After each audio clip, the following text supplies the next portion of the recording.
Shacking up. Good idea? Have you ever cohabitated with your significant other before y'all got married? If so, how did it go? If not, why haven't you? What are the benefits of shacking up? You know, what are the pros and cons of shacking up? And what do the statistics say? That's what we seek to understand today on the Mars Mindset. So, let's bring someone in and get y'all's opinion on shacking up. Doc E, Pimpin'. how you feeling, huh? Oh man, I feel excellent, brother. Yeah, it was good. The burger bar was good, man. I enjoyed it. I'm glad, man. I was good to see you there, man. I'm glad you came out and you gave some valuable, good insight to the brothers, man. I'm sure they learned from you. I appreciate it. I appreciate it. I'm still mad I couldn't get a real beef burger, but that's okay. The camaraderie was well worth my time. Absolutely, absolutely, man. That's what it's all about, man. Connecting, man. Building opportunities for brothers to connect. No doubt, no doubt. I know y'all tired of seeing me in my hoodie this week, but I've had a long week. Normally I do this part before. But Dr. E, I went to the doctor today. I got my blood drawn to check my prostate. They gave me some advice on my cholesterol. Oh, why is my screen all messed up? They gave me some advice on my cholesterol, stuff like that. And the heat was out in my house, so the guys just left from fixing the heat. So I have plenty to lay at your feet tomorrow morning. Well, I'm glad you got that checkup. You know, I'm big on that. Get that prostate check, man. Especially as black men, we got to stay on top of that. So hopefully you get great results on that. Cholesterol, of course, us with the fast food, the fried food, the meat, the dairy, all that stuff, the seafood, that's going to contribute to that. So I'm sure they gave you some insight on how to streamline that cholesterol. Yeah, they told me I had to stop eating so much fatty foods and eat less processed foods and eat more fibrous. So me get some Metamucil or something like that. But that's not the point of today. Today we're talking about shacking up. So Dr. E is our resident therapist, relationship expert. Dr. E, what is your opinion on shacking up? Well, the terminology shacking up suggests some things. So, I don't know about that. So help me with that terminology there. Because whenever I hear that, that's like an old school terminology that your parents and grandparents say, y'all shacking up. Does that mean that people that live together with no purpose and you just together, and so let's just move in with one another? Or are you with the purpose of moving towards marriage, or do you have a goal in mind, or what is shacking up in your opinion? In my opinion, right? In my opinion, shacking up is two people who aren't married but are in a relationship and living together. Now, I'm not. Of course, I would have a different opinion maybe on the intentions and the nuance. But I would think that the idea of shacking up comes from a more traditional view of things, meaning that you shouldn't have sex before marriage and you shouldn't cohabitate before marriage. So in my mind, all of that living together stuff falls under shacking up. So to me, shacking up, the word itself, it doesn't trigger me. So to me, it's all in the same one. Well, I think we got to preference relationship talk with respect to being in America, being in this society that we live in, and I specialize, of course, with black on black relationships, right? Okay. So, I think relationships in general are pretty much the same thing when it comes to learning one another and the steps that we should take before actually saying, we're going to do this for the rest of our lives. But primarily I work with black people. So, it's when it comes down to it, I'm of the belief that we need to get to understand each other as much as possible before saying we're going to do this for the rest of our lives. A lot of people jump into things too quickly. So I wouldn't advise moving in with one another too quickly, because people will jump right in like, come on, let's do it, without getting to know who it is that you're moving in with. But I am a proponent of learning each other, you know, and so you don't really know a person until you actually live with them. So, you know, for me, I wasn't going to move in with a person tells like, I not, you know, we're going to do this. It's time. We're going to make a move, really towards something long term, like for the rest of our lives. Otherwise, why are we doing that? Now, people do it all the time for different reasons. But me personally, I wouldn't be doing that unless I'm ready to spend the rest of my life with this person. But sometimes people do it for, you know, look, I ain't got nowhere to stay. Can I stay with you? And you know, at your own risk, because I don't see those working out too well often.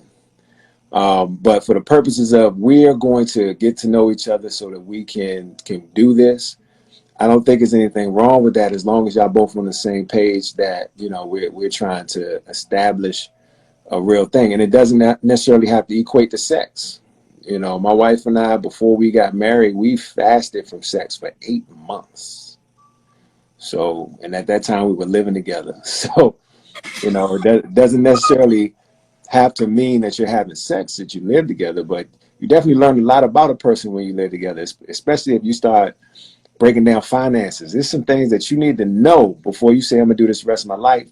Financial responsibility. You know, whether somebody, all they want to do is eat out, get Uber Eats all the time and do all that, you know, spending money on things other than the bills. You might want to know that before you say, all right, I'm going to spend the rest of my life with this person. So, you know. Okay. So if there's the intent of us having a real long-term relationship, then Dr. E is good with not the term, but he's okay with shacking up. If the intention is a long-term relationship. If the intention is just something less than that, then not so much. But what about, and I agree with you. Now, I kind of look at it like I think a good bookmark would be at the point when you're engaged, right? I think engagement is a really good, solid bookmark if you were going to give it a bookmark. But what about people who are like, they got a boyfriend or girl, their boyfriend, girlfriend, or whatever, and it just makes more sense financially. Like they're not necessarily seeking to get married, but it makes more sense for us to pay for one apartment or rent one house than two. But we ain't necessarily knowing if this thing gonna last. I think you get into to shaky ground there because what you're saying is basically essentially I'm going to move in with this friend with benefits. You know, this is we're it's the lines are blurry, and you know you don't really want to be if you're going to be in living with somebody and it's a roommate. It needs to be a hard line that this is all it is. But if we're going to be having sex and enjoying one another and we really not interested in long term nothing, that's going to get messy. Okay, so if it's only for the money and we're gonna do it, we might as well have some type of rental agreement. We just roommates. Yeah, it need to be that. Otherwise, if we mixing the two, that's gonna go bad. Okay. Okay. Cool. Cool. Cool. So, hmm. So there has to be a long-term intention behind it in order for Dr. E to approve of it. So, at what age you got kids, right? You got what's how old is? Do you have anybody who's maybe like 22, 23? Yeah, 23. Okay, 23. Would you be okay with your 23-year-old shacking up? Again, you know, my opinion would be to them, hey, as long as this is somebody that you plan to really get to know and spend some solid time with, and your mission is to one day settle down and actually marry this person. But if it's just let's just move in one another, I mean, you're gonna do what you want. You're an adult, but I would advise them to think twice. Of course, they Hmm. do what they want though. You know, Say it my again. son, my 23-year-old right now is doing exactly what he wanted to do. You know, Oh, is he so shacking? nah, not that I know of. I think he's doing his own thing by himself. Oh, okay. So you mentioned something earlier too, kind of like because someone might need a place to stay, right? Or something to that effect. Yeah, Um, do you now, as my therapist, you've told me, look, I'm pretty much harder on guys than I am harder. I expect more out of the men than the women. I think something to that effect, or you're the leader or something like that, right? So I think both men and women can find themselves in a shacking up situation because they need somewhere to stay. Do you frown upon one more than the other? Frown upon one more than the other. You know, in my experience, I really see it with men shacking up more than women. I mean, it's a couple of women that have been displaced and have had to move in, but a lot of times they don't necessarily move in with the guys. It's the guys that's moving in with the women, right? They're the ones that's seeking to shack up. There's a lot of hobosexuals out here.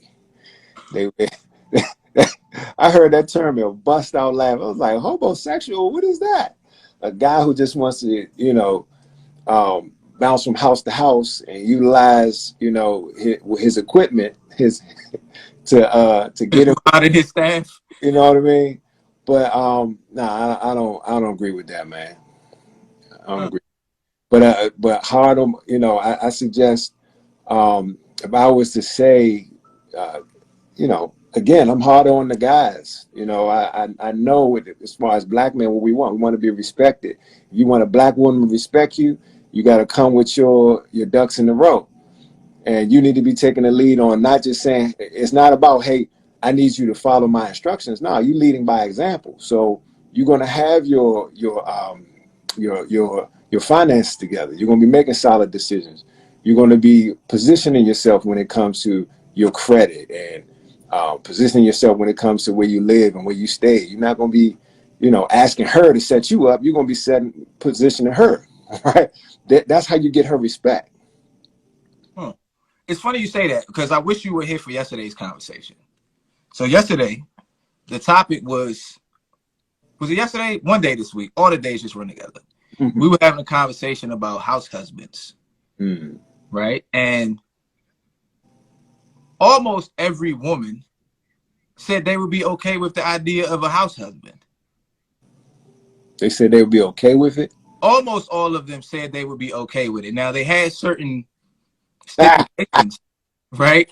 Like you can't be a house husband and not clean the house the way she would.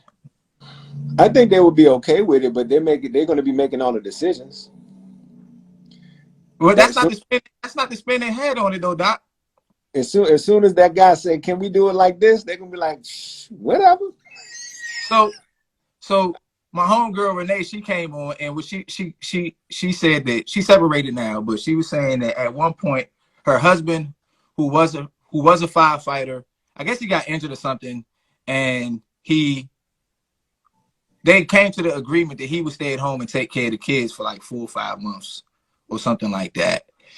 And she said he would cook and he would like take care of the kids and clean and change diapers and all of that good stuff. So I gave her this hypothetical. And I said, well, how would you feel if he bought a $500 PlayStation 5? And her answer was, I would have an issue with him buying the PlayStation 5 because he's not cleaning the house the way he's supposed to. If What'd you he think about it? if he's not cleaning it, He wasn't cleaning the house. He's the house husband, right? uh-huh. So, you think a housewife, you know, Right. So she said if he typically wasn't if he wasn't cleaning the house properly, that she would have a problem with it. he was not. The real Oh, story is that he oh, wasn't cleaning the house properly. And I was just saying, okay, hypothetically, what oh, if you he, saying that's the situation she was in? She was in the situation. but not the PS5 though. I just threw that in to, Just do to that. bring the money aspect in because, like you said, they gonna make the decisions. Yeah, it's gonna be stipulations. I've seen it where and women don't like this a lot of times, but they will be honest with themselves, man. Don't. And look, this is the thing. I think it sounds good in the beginning. It's like, yeah, I would be okay with that. Yeah, he could stay at home. He could take care of that long as. But when it comes down to it, that is not what they really want. It gets old, and it's like, hold up, man. I don't want to be the guy in the relationship. You're supposed to be doing this. I'm supposed to be chilling. I'm supposed to be relaxing. They're gonna look at him comfortable at home when they come home from hard work, and he got his feet up after cleaning the house, and they're gonna be like, "What are you doing with your feet up?" He's not going to be respected as a man. I'm just sorry. No, it's going to go away.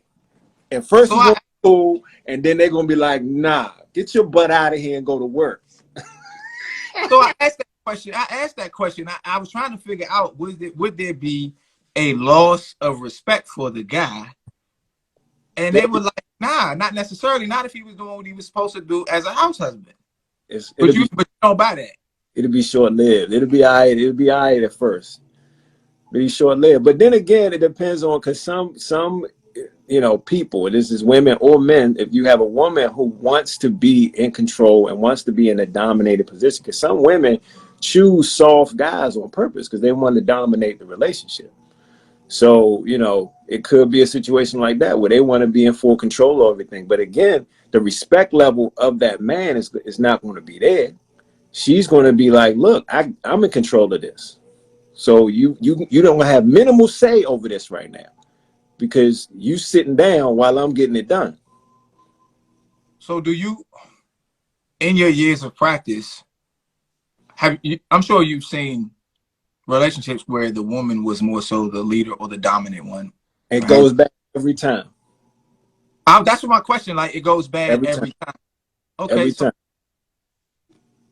And why do you think that is, though? Like, why is it that we're so entrenched in those roles? Because of the society we live in. That's why I had to preface the whole conversation with, we're in America, Black people in America, with what we are consuming, with our capitalist society, the images we see, everything that we've learned, everything that we've been taught, everything points to the man needs to lead a particular way, and the woman needs to be in a position of support of the man, but also she can do her thing. But in order for her to respect him, he got to be able to do and be a certain way. And if she's in a position of dominance, she's not going to respect him. Okay, but so does I don't want to just say being the breadwinner, but for lack of a better way of asking the question, does being the breadwinner put you in a status of dominance or in a state of dominance? Or does it have to be an overwhelming disparity between the breadwinner and the support? Well, it's because of what we have been taught, right? So if we were taught that money is not the thing that that equates to control, if that's what we were taught, then it would be one thing. But right now, money equates to power and control.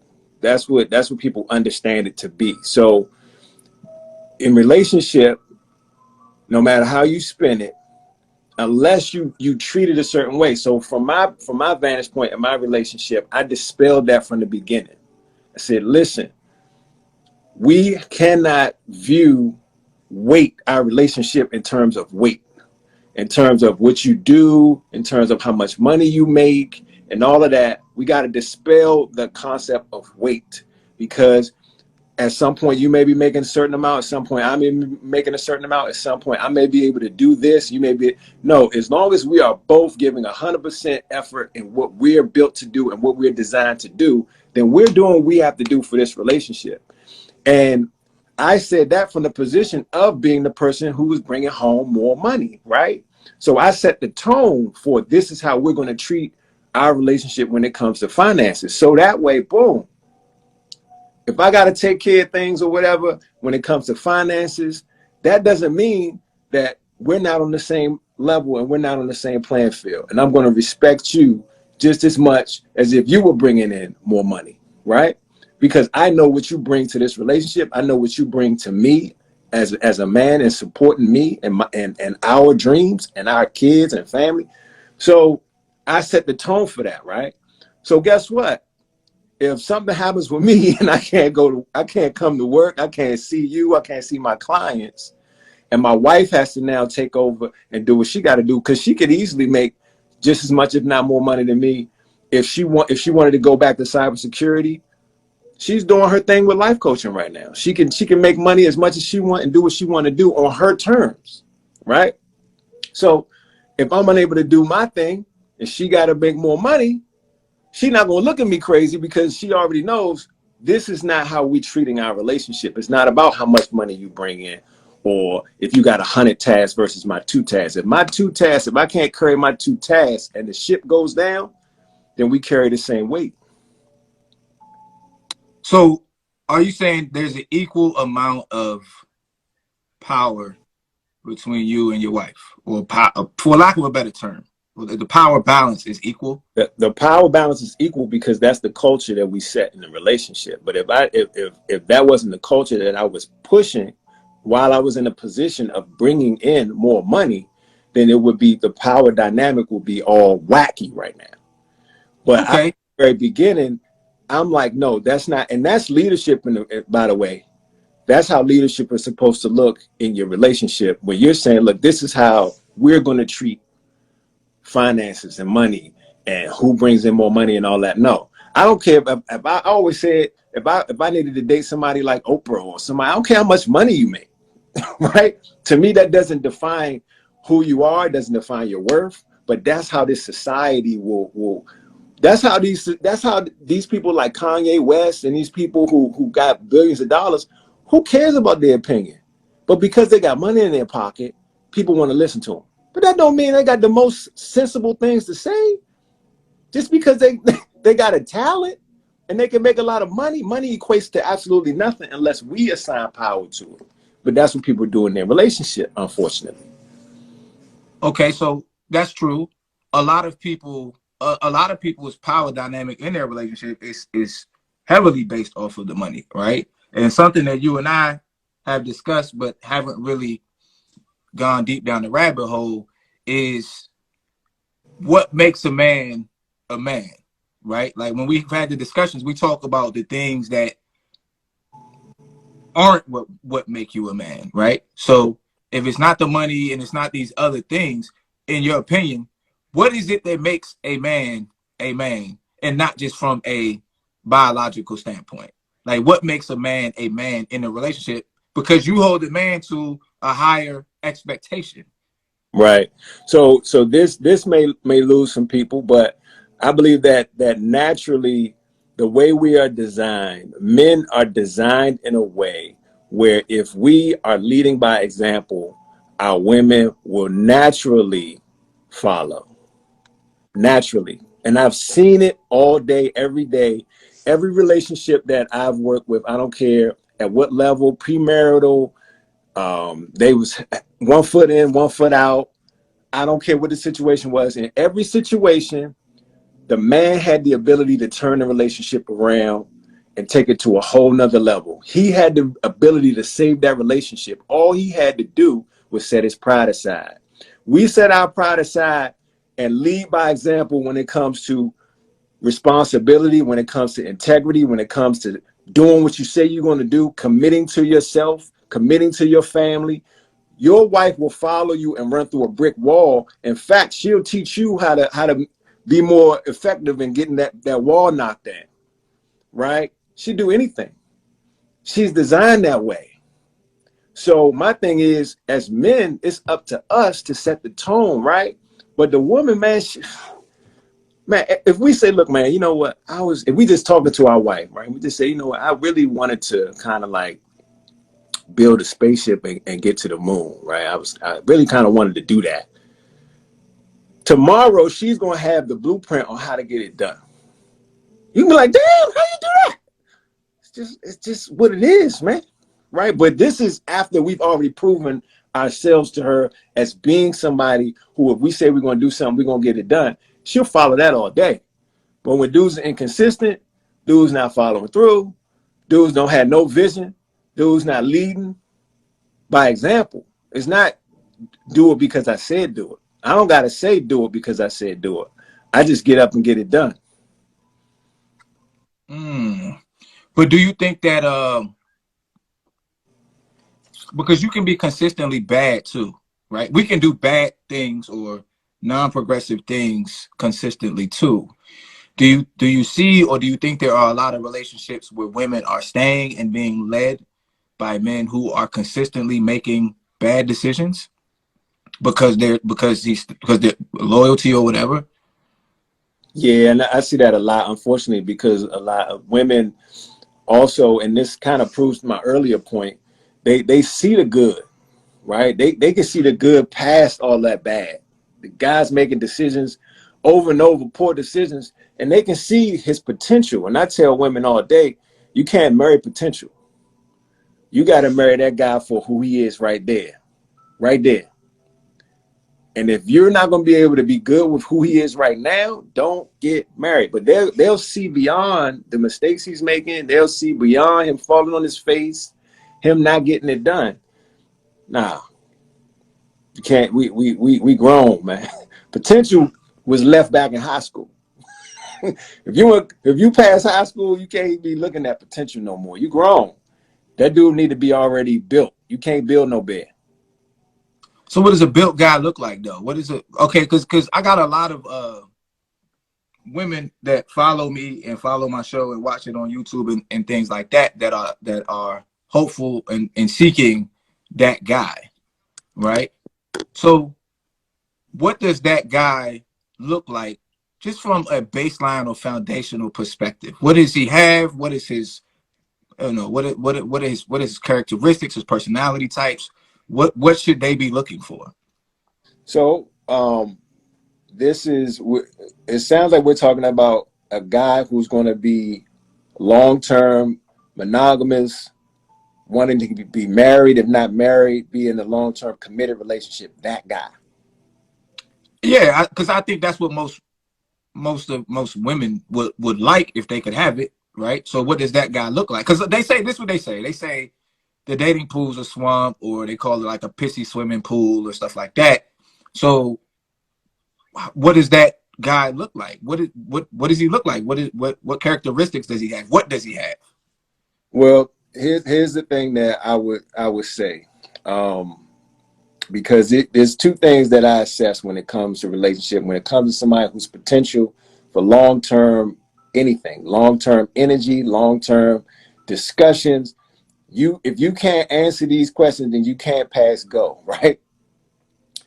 The first thing is you want to know the guy's level of self-awareness when it comes to the things that he needs to work on, because not just men, but women, people in general, if we are unaware of the things that we need to work on for ourselves, you're going to be in for a rude awakening when it comes to trying to build a relationship with this person, because you're going to notice their flaws. You're going to notice the things they need to fix. And when you try to bring that to their attention, you're going to be the problem. Because you're going to be like, man, you got to work on X, Y, and Z. Or, your financial, this or that. And he's going to be like, you nagging too much, or you petty, or you always trying to find something wrong. He's not going to be a person that you want to try to build with, right? So he has to be self-aware. And this is the thing that I tell, the ladies that I work with, right? This is important because oftentimes women, and a couple of things. One, a lot of times these guys don't know what they want, but the women don't either. They say they do, but they really don't. Right? They say they do, but they really want to have a good time. They would like to have a guy who's ready for commitment, but are they really ready for commitment? Because a lot of people are right now, like you say, the dating pool is so pissy, which means that people are being traumatized, people are being hurt, and they're not knowing how to deal with that pain and that hurt, and they're ready to jump into something new, and you're not really ready because you haven't done what you have to do to heal, right? So what I would say, first off, for the women who's saying what they want, I want this guy who's he's ready to be marriage material and he's ready to commit. Are you ready for that guy? Because I don't want you to damage him, right? I'm concerned about the brothers too, right? Mm-hmm. Because a lot of women would damage these guys because they're not healed, right? So the first thing I say is make sure you're ready. Second thing is everything you want from that guy, you want to be that. You want to be that. So you want to be self-aware. You want to be aware of the things you got to work on. The next thing is, how willing are you to correct those things? How willing is he to correct those things? Because everything that you're vetting on him, you have to be already on point with, right? So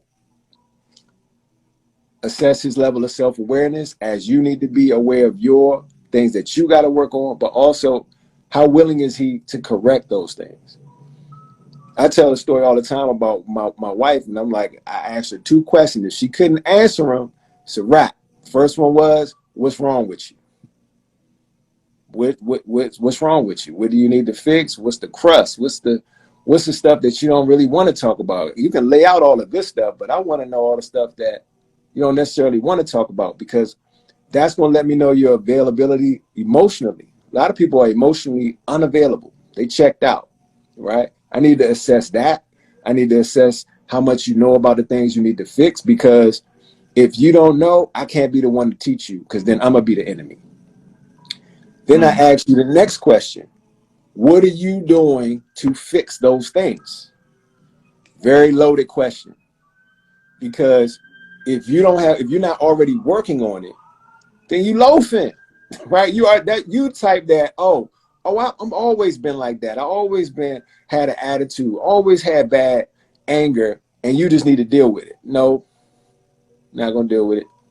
So you need to be fixing it. You need to know what it need to be fixed, and you need to be fixing it. Because otherwise, I gotta be the person to teach you to fix it. And I'm too old for that. I ain't got time for it. So Mm. an already together guy is going to be working on himself. You need somebody who's aware that he needs to work on himself, and he's actively doing it. He's wanting to improve himself. You can work with a guy like that, because now y'all can work together through anything. Y'all can communicate, because he's going to be willing to hear from you. When you say, look, this is something you need to work on, he's going to have his ears open, and he's not going to be beefing with you, calling, saying you nagging him. We ain't got time for that when we're trying to build. Okay, what's your advice to women who like, because like they say statistically say the average black guy makes somewhere in the range of 48 to 50 some $1,000 a year, and some women will say, well, he could make that amount of money for now, but I'm going to be the one who shows him or helps him to, blow it up to some astronomical number. Mm-hmm. What's your opinion on that? Like, because what if the guy's good at what he's making? What if he's good with what he's making? Like, I like my life, I like my job, I'm a teacher, I'm cool with what I got going on. What would be your advice to the woman in that perspective? Well, that's a good one, because in my premarital course that I take people through, one of the things that's important to assess is your level of intrinsic internal motivation, right? Your own motivation to be better, right? Because some people are content with who they are, and there's nothing wrong with that. They're good. I want to stay right here, and you got to assess that, because if you're a person that's good, and I look at it in terms of like performance appraisal. I remember when I was working in the government, we had a tier, performance tier, right? So some people, and I learned this in management. This was a rude awakening for me, because I thought everybody wanted to exceed expectations.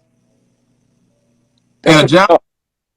At work, I thought everybody wanted to get an award. I thought everybody wanted to be great at what they do. It was a shock for me when I realized some people just want to barely get by. They just want to check, right? Yeah. So you had unsuccessful, you had meets expectations, just barely meeting, you got exceeding expectations, and you got outstanding. That's how some people want to live their life. Okay. You follow me? Yeah, you saying so before you go on, you're saying some people just want to meet the bare minimum In requirements in life, in life. Yeah, not just the job. not just the job. A lot of times it translates across the different areas of a person's life. If a person wants to be average in this area, then they want to be average in this area. They're not really tripping, right? Uh-huh. And there's nothing wrong with that. Right. However, it is a problem if there's a person who just meets expectations, who gets with a person who exceeds expectations, or they're outstanding in life. Mm-hmm. Now there's going to be a tug of war, because guess what? That person who just meets expectations is like, why don't you sit down somewhere? Why you always got to be working? Why you always you always going to a conference? You always in school. You always trying to better yourself. You always going to this networking event. You always doing something other than just staying here with me watching ratchet TV. Can we just chill? Right? That person just wants to chill and relax. While the other person is looking at them like, why don't you just get off your ass? Why are you always sitting down? Why don't you do something? It's a tug of war. Okay, but do you think that's applicable across genders, or do you think that that's something that happens more so with guys who are okay with the meets expectation? You understand what I'm saying? Now it's across genders. I lived it, bro. So it's women that's like that too. They're just content. They're good. What They I'm just saying is, let's say you have, and I'm gonna give you two hypotheticals, the same hypothetical. If you have a woman that is content with meets expectations and a guy who wants to be outstanding, does that relationship have the potential to work better than a guy who simply meets expectation and a woman who wants to be outstanding? Does one I, have potential to be successful more than the other? That's what I'm asking. I would say yes. I would say the dynamic where the man wants to be outstanding and the woman just wants to meet expectations, that dynamic stands to work better than the opposite. Why is Um, that? because if you have a guy who's okay with his woman just being at home not doing nothing and he just wants to provide for her, he can feel good about that and feel like I'm being the man and I'm out here doing what needs to be done for my family. If he feels like he doesn't need that kind of motivation from her, you know what I mean? But and she'll be good and like, look, I'll just be here and whatever you tell me to do, I'll do that, or whatever the case may be. She's good. But that dynamic won't work the other way around because that woman is going to be like, eventually, dude, you need to get your butt up and do something. Is that fair? Is it fair? What do you mean Fair, by is it? they judge pigs. Huh?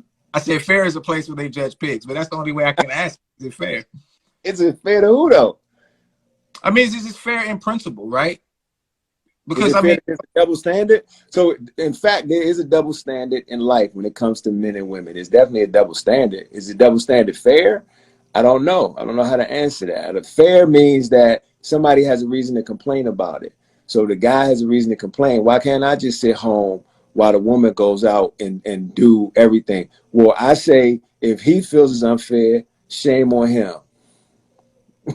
Get your butt up and go do something, bruh. I do think it's unfair. I think it's unfair, but I think in order for a double standard to exist, there has to be unfairness, right? Like that's what a double standard is. Not necessarily. Well, it's a double standard, meaning that it doesn't apply in this case, but fair means suggests that it shouldn't be that way. Yeah, but I mean, and I don't want to get into a back and forth about whether or not a double standard is fair or not. So we don't have to go deep down that rabbit hole. But in my mind, a double, because there's certain double standards that we just accept, right? And in my mind, if there's a double standard, that's it's unfair. It's inequality. It's unequal, right? And But I think it's set up that way. So give you an example. So with men, it's set up that we are going to do some things that women just absolutely should not have to do. what is But that? it's not the Give me, same way. If for example, if I'm in the car with my wife, and it's happened before, and I look at the gauge and the tire's going down flat, she's not going to get out to change the tire. Now, she's gotten out because she's just that type of woman, and she wanted to just watch me to make sure to see how to do it so she can learn for herself. But she's not going to get greasy while I'm there, and I don't want her to get greasy, and I'm not going to let her get greasy. So mm, that's a double standard, but I'm good with that double standard. Same way if a tree got to get chopped down out back, I'm chopping that tree down and I'm good with that. And she's not going to have to do that. But the double standard is the opposite of that is if something needs to be cleaned around the house or if, dishes need to be put up and I'm able to do it, I'm going to do it. So there's some things that are off limits for her that's not necessarily off limits for men. right, And which is but it's unfair if I'm not good with that. yeah. But what I'm saying, well, I can say it's unequal, and I'm okay with it too. Like I'm It's not giving you. unequal. It's I think unequal.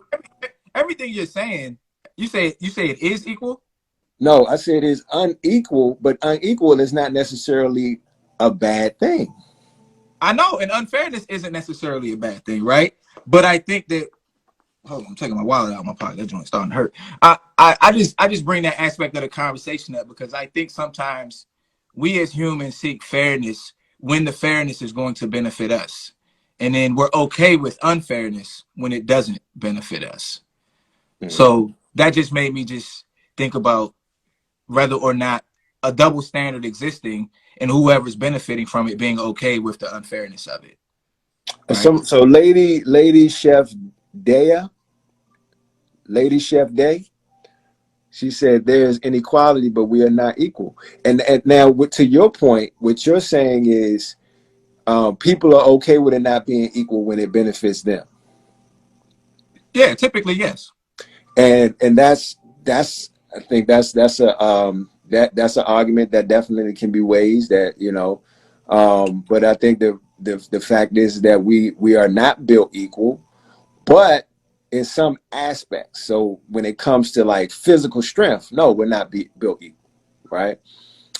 Even when it comes to how our brains are designed, and we're not built the same.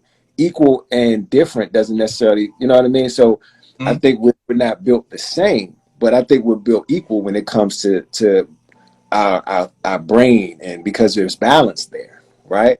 But the only thing that's imbalanced and unequal is really the strength aspect, physical strength. So just the biological differences. Right. The Hmm. biological, physiological, the strength, our ability to naturally just be physically stronger. So that's why the physical strength, because of that, there's things that I'm going to do that I don't expect for my wife to do. And I don't want, Okay, I'm sorry. Go ahead. and I wouldn't want her to do. Okay, so we got the physical aspect. What about like do you think that women are more naturally emotionally intelligent or in touch with their emotions more so than men? Well, I mean, physiologically, men are, and this changes. It's so interesting how this changes. But initially, women have more estrogen, men have more testosterone, which, of course, with estrogen, the emotional piece is going to be there sooner for women.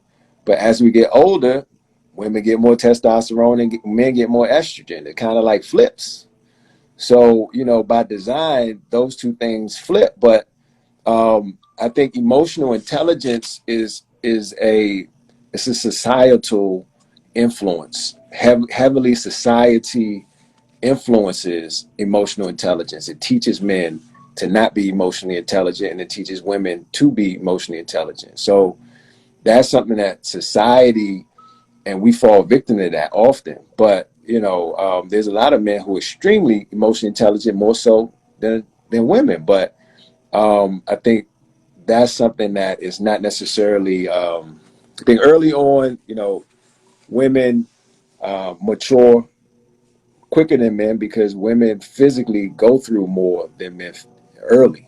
With periods, with for a number of different things that hormonally, which require them to be more in touch with their emotions, and they get permission to express their emotions in a different way than men. So again, society allows them to be more self-expressive.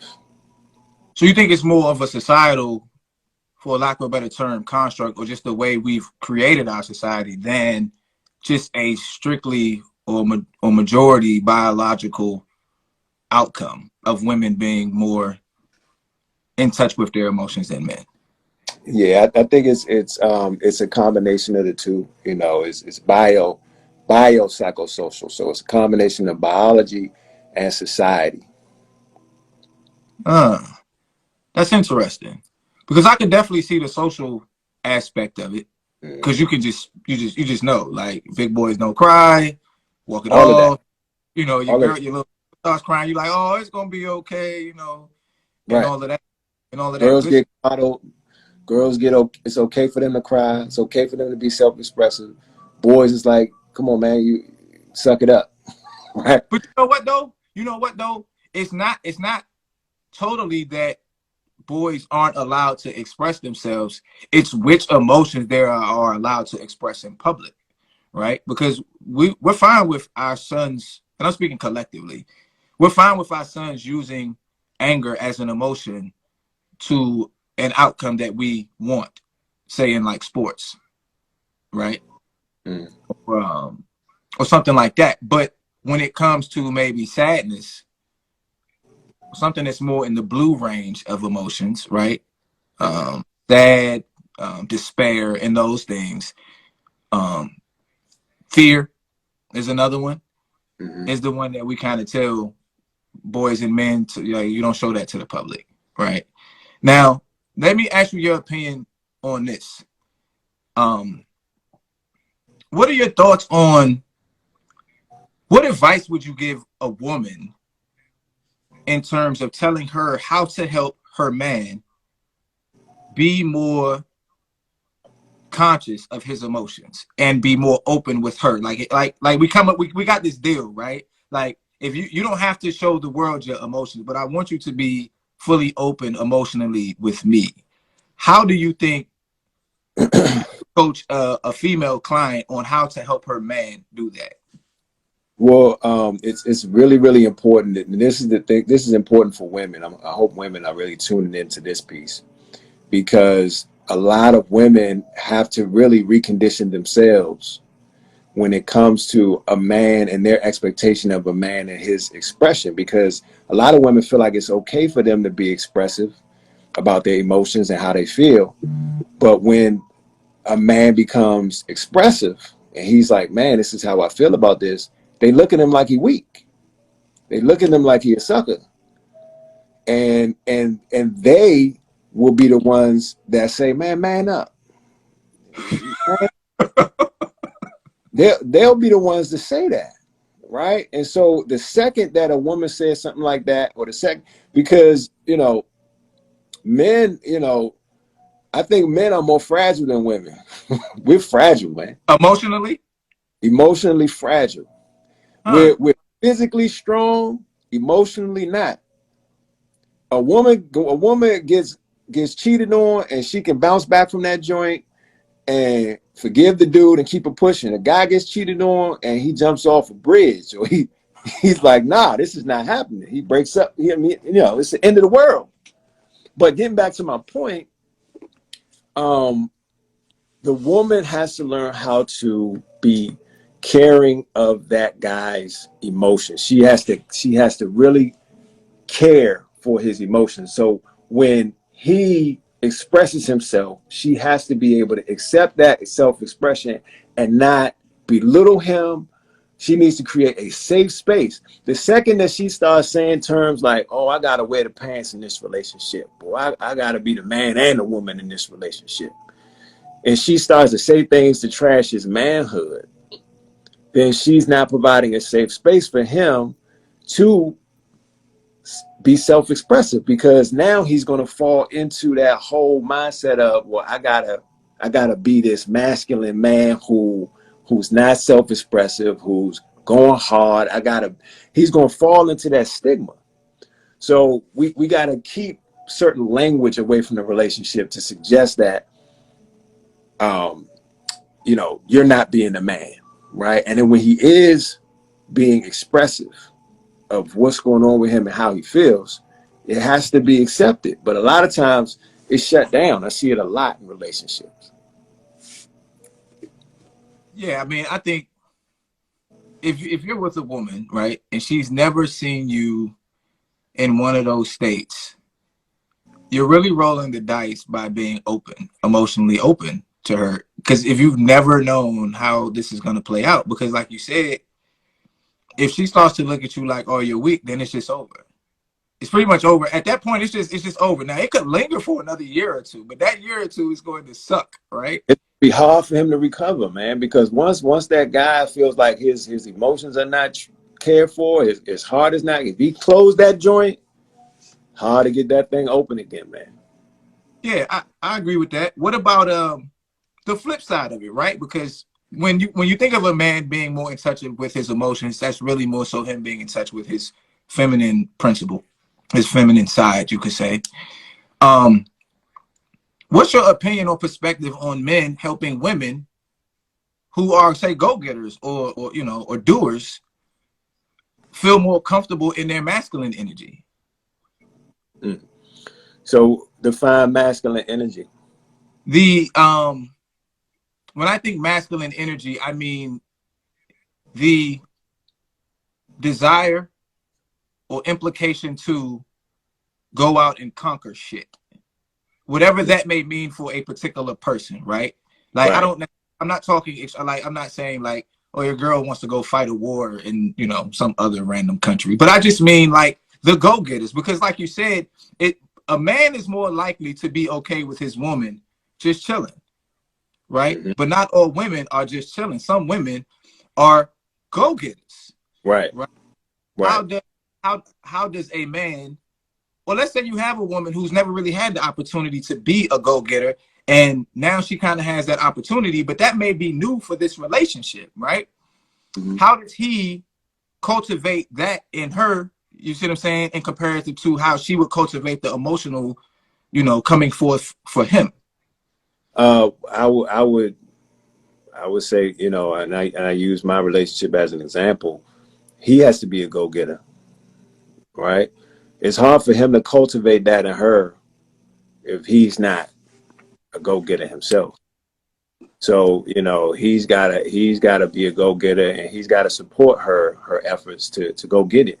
You know what I mean? But the best way for him to support it is to be somebody who's going to get it. Because if he's sitting back on the sideline and he's cheering her on and being a cheerleader, but he ain't getting it, then she's gonna do her thing, but she's not gonna be respecting him in the long run. You know, the respect there, unless he's incapable, is different. If he's incapable and she knows this is somebody, if he could, he'd be doing his thing, and he's already proven that to her, and he's incapable now, maybe he's disabled or something like that, she'll ride. But if he's able-bodied and she's getting it and he's not getting it and he just wants to be a cheerleader, nah, bruh. Best way to support her being that is to be right there, and then y'all can be a force together. Okay, so the answer for him in that situation is to lead by example. All day. It's always that. It's always that. Okay, cool. So yesterday's show, and you let me know if you guys slide off. All right. Um, yesterday's show, one of the days show, we were talking about, I think it was yesterday's show, we were talking about making the first move, right? And we were having this conversation about guys typically, guys have no problem making the first move. And I'm not talking about like in the bedroom. I'm talking about like a guy sees a woman that he finds to be attractive and he goes and he kicks the pickup line. Or he just goes straight to it. Yo, I find you attractive. Can I spend some time with you or something like that? Um, a lot of the women are they kind of have this fear of rejection or whatever the case may be. What is your opinion on women and how they should approach men, or should women approach men if they find this man attractive? Uh, I don't necessarily have a problem with women, initiating conversation, initiating interest. I think for the most part, women are good at positioning themselves. And if you position yourself around the right guy, that guy is going to initiate, and you're not going to have to say much. But it's positioning yourself. Women know how to do that, right? But I don't have a problem if a woman goes after what she wants. But when it comes down to commitment, she can't initiate that part. She Oh, cannot initiate the part about commitment or about marriage. That man needs to be the initiator on that, because it's worked before. I've seen it work before, but majority, because that's an anomaly, right? But I would say, that man needs to be the one to initiate the commitment aspect. Because if you're initiating that part, obviously y'all not on the same page and he's feeling pressured. A lot of times that'll make the man back up. Men don't have, if you don't have to question nothing, you don't got to ask where you stand, where are we going with this? Because he's going to let you know if he's that guy. there's not going to be no question about that. But as far as just initiating conversation, initiating interest, you know, I don't think there's no problem with that. So you don't have a problem with a woman walking up to a guy and say, "Hey, I find you handsome. Are you involved with someone? You okay with a woman doing that?" All day. Cool. I am too. I am too. We just had an in-depth conversation about it yesterday, and I am not going to waste my therapy session tomorrow coming and talking about this stuff. So I'm gonna talk about me, but since I got you on the Mars mindset, I'm gonna talk about what other people got going. Yeah, I don't see nothing wrong with that, man. That that's kind of dope. Yeah, well, that's what I was saying too, because I think one of them asked me like, I think it was Julie. Hey, happy birthday, Julie. Is Julie in the room? Hold on, give me 1 second, Doc. Julie was asking me, if a woman were to approach me, how would I want a woman to approach me? Because we were talking about like pickup lines. Dudes be having all types of creative lines and stuff.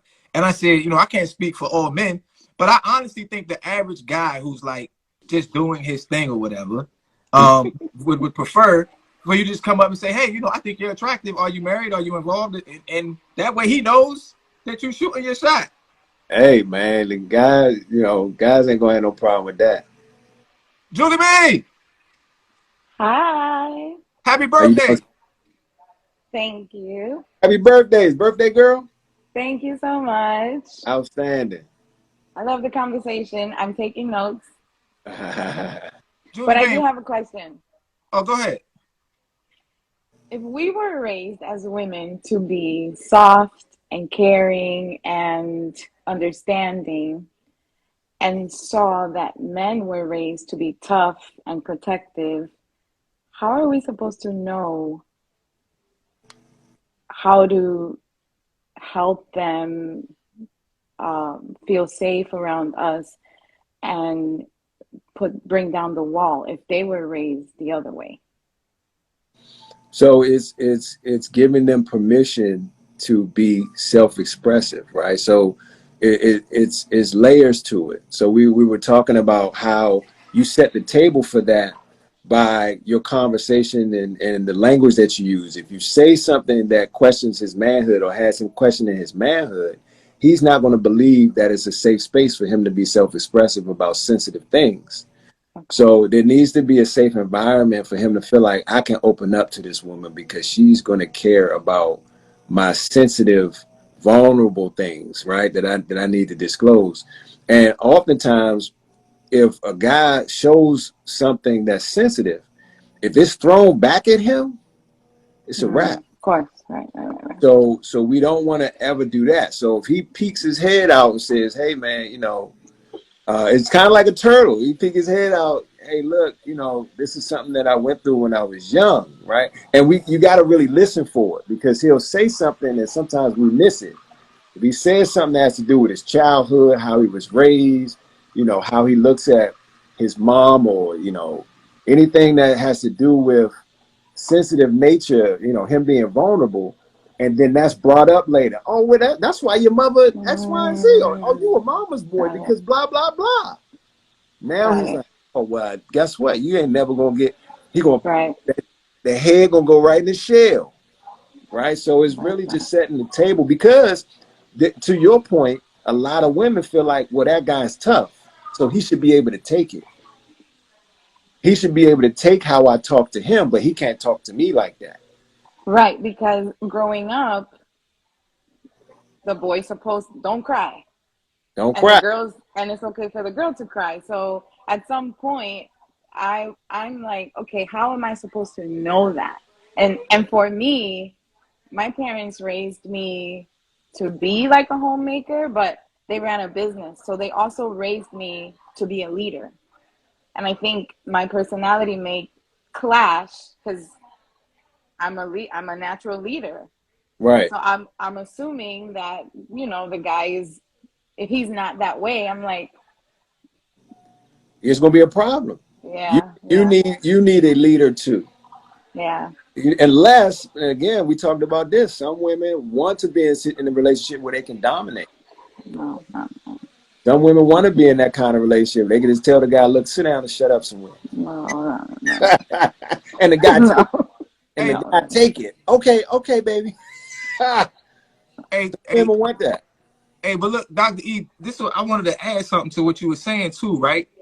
It's like, in my opinion, women know how they want to be treated when they are in an emotional state, right?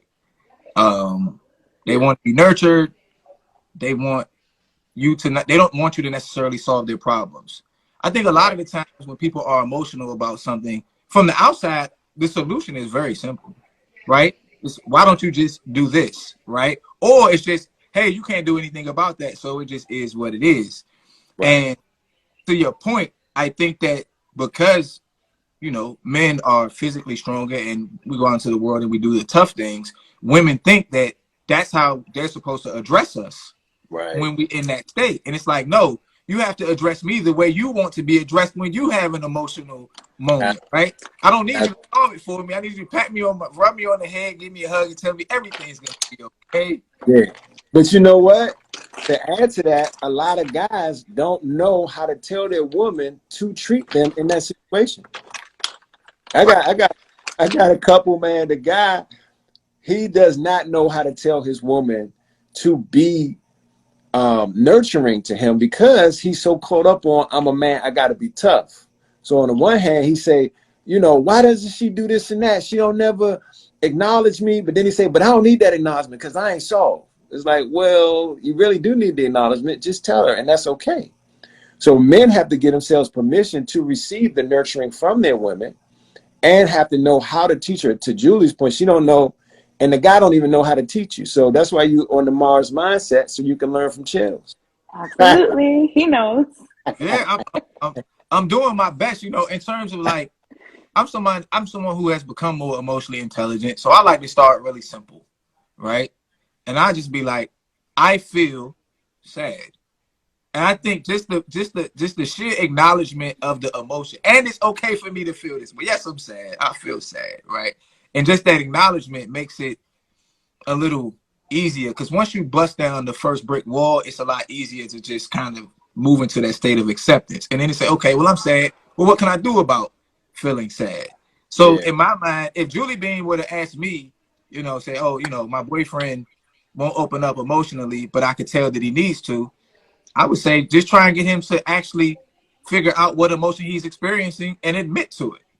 yeah, You don't have to fight it, right? Oh, how do you feel? That's what, if people don't, they probably don't realize it. But everybody that come on the show, I'll be like, yo, how you feeling?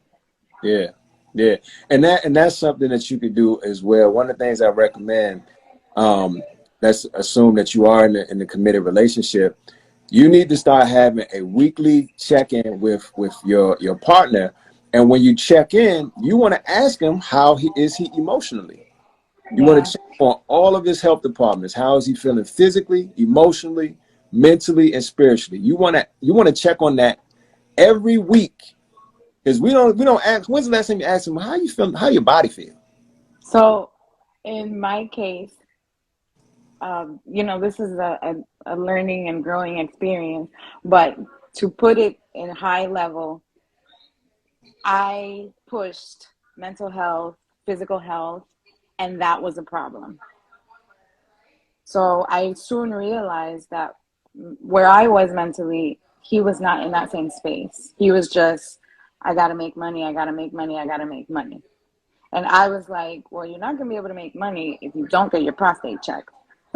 Yeah, That was the example that, came to my mind because of what Chelsea said. But now I know what to look for, like, and what to ask yeah, to kind of gauge where the men are at. So yeah. And it's an assessment. It's evaluation, and again, it's setting that environment, that safe space. Somebody said, Millie DeMay, Millie DeMay. That's Dr. K. Not all hmm guys answer that question, and that's yeah, absolutely correct.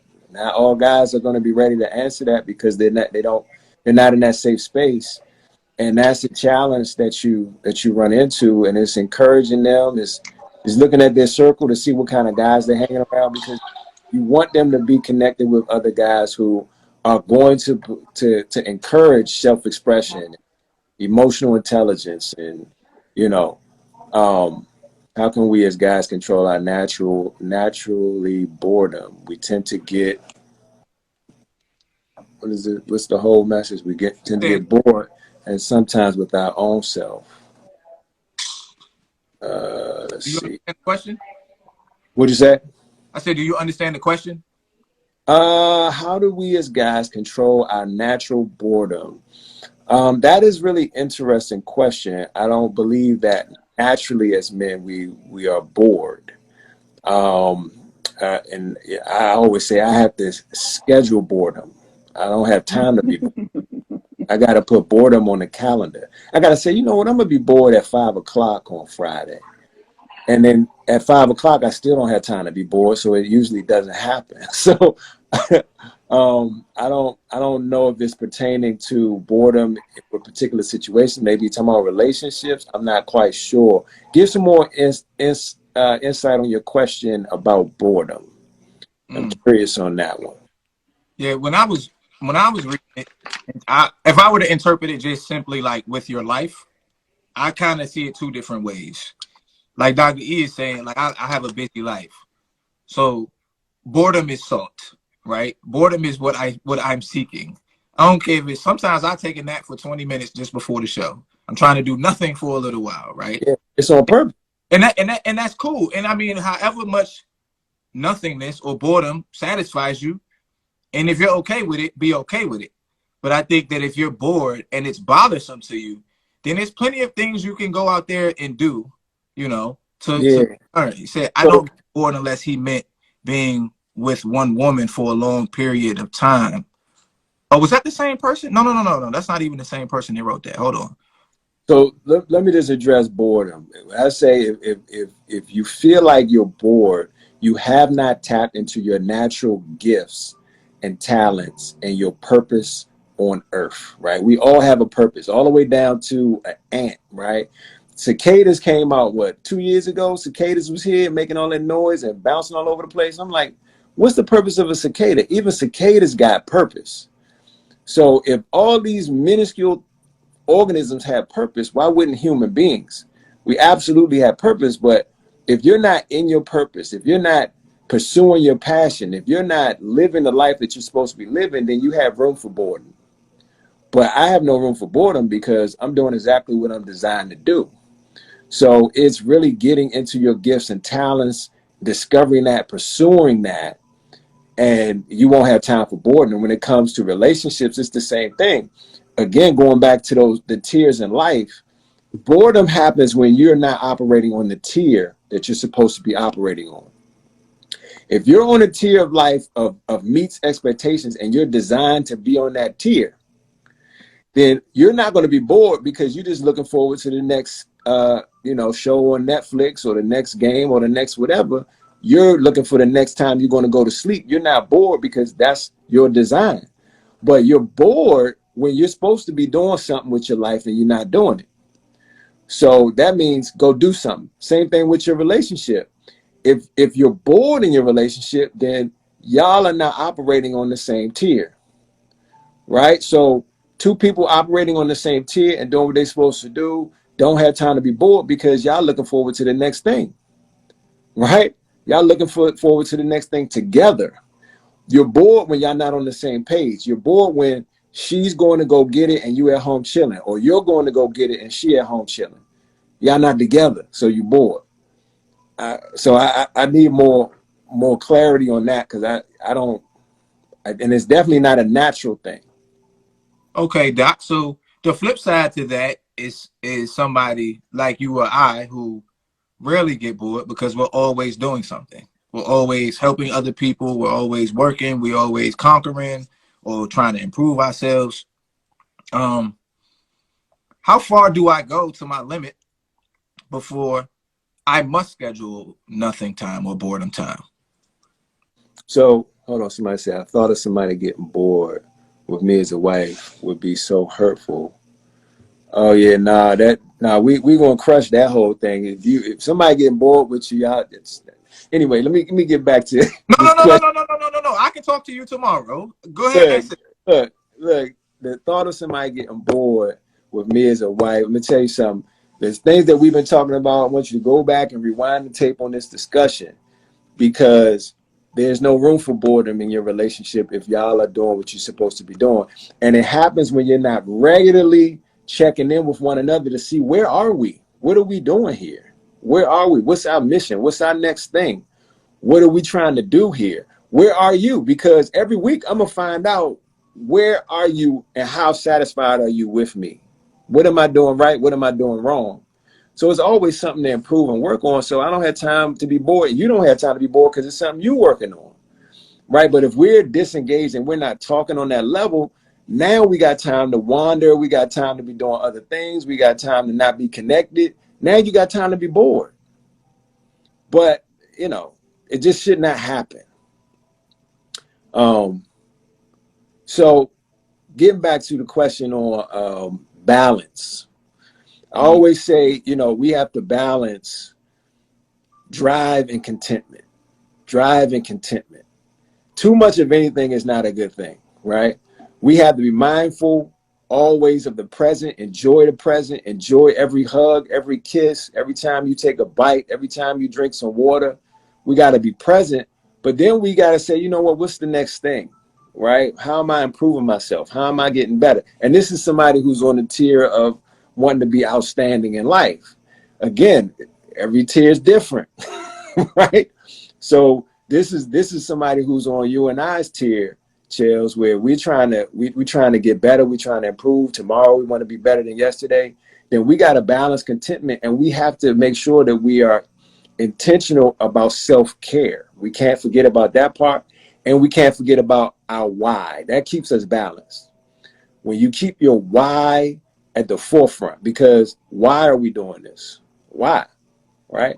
For me, my why has to do with not just me, but my wife, my kids, my legacy. You know what I'm saying? So if my why is my kids and my wife, then I have to preserve energy and time for them. So that keeps the balance. That makes sure that you structure and insert that time for them so that you have balance, and insert that time for yourself. For me, it's every day I got to give time to me first before anybody else.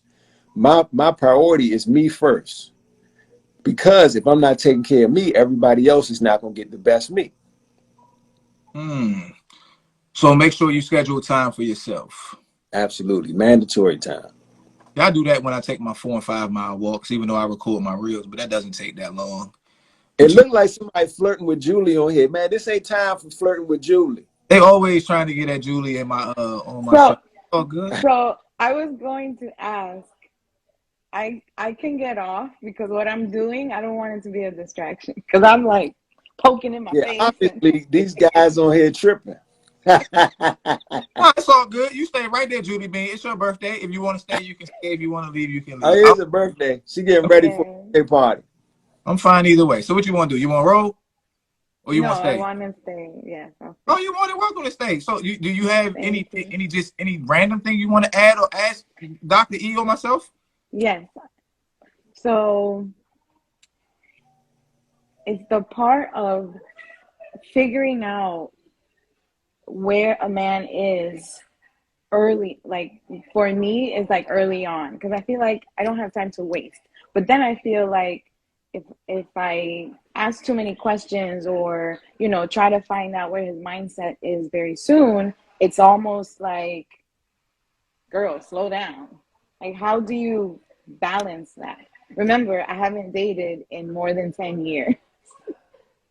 Yeah. So, this is, again, it depends on your purpose for dating and being in that space. The first thing is you want to know for yourself, what's your reason for being in that realm? Mm-hmm. It's the choice to be in the dating space and say, I'm going to be out here and I'm just going to, and if you're, and this is right, because I got clients who say they want to be in a relationship, but the whole time you really just want to have a good time. Yeah, right? no, that ain't me. If you just want to have a good time, then you don't need to introduce these heavy questions. Just have a good time. Stay away from relationship talk. Stay away from all that. When's the next time we're going to hook up? In fact, your Tuesday, I got somebody else Wednesday. Just be in your lane for Tuesday, right? That's the kind of talk you need to have with guys when you in that I'm gonna have fun space. And a guy will be like, "What's my time on Tuesday?" Okay, cool. I'm good with that, right? But Okay. if you're about long-term relationship, then you need to get to long-term relationship questions. So I don't think it's Immediately? if the guy's a long-term relationship potential. So let's say you guy asks you out, right? Boom. Y'all go out. You want to know off the first date if it's some interest there to get to know this guy, right? So if there's a second date and you like, man, I'm interested, then you need to have some questions, and this questions that you can ask again, that it's not intrusive questions in the sense that you asking his whole personal life, but you just asking his level of vulnerability and things like that. So when you say, I'm interested to know, what things are do you feel like you need to work on for yourself? Is there anything that you feel like you're working on right now? Like what things you want to improve about you? Because I see, and you can butter them up. I see so many awesome things about you. But what things are you working on? It's a totally loaded question, right?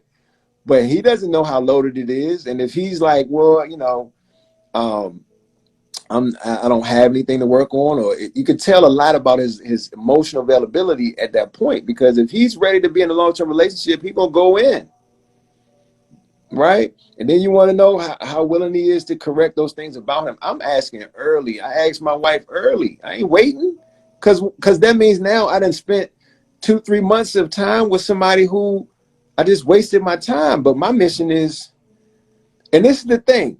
This is what people forget. So if you bought a house before, if you got a loan before, you got to go through all this crap Mm-hmm. to get a loan to buy a house. They want to know all this stuff about you, but we'll marry somebody and don't know half this stuff. Right. Julie Okay. Bean, mute your mic, Julie Bean. Huh? Mute your mic. Oh, sorry. Mute your mic. So But Julie and I have had the conversation before, and I pretty much gave her the same advice that you did, which is, be willing to ask the questions, right? Because you're vet if you're looking for a husband, right, a long-term partner or whatever, the earlier you vet this person, the better, right? you got to But vet them.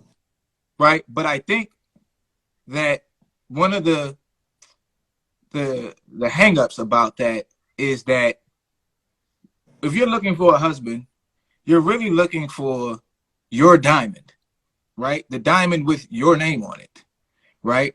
And the quicker you start introducing these questions, the more you're likely to run into people who aren't your diamond, right?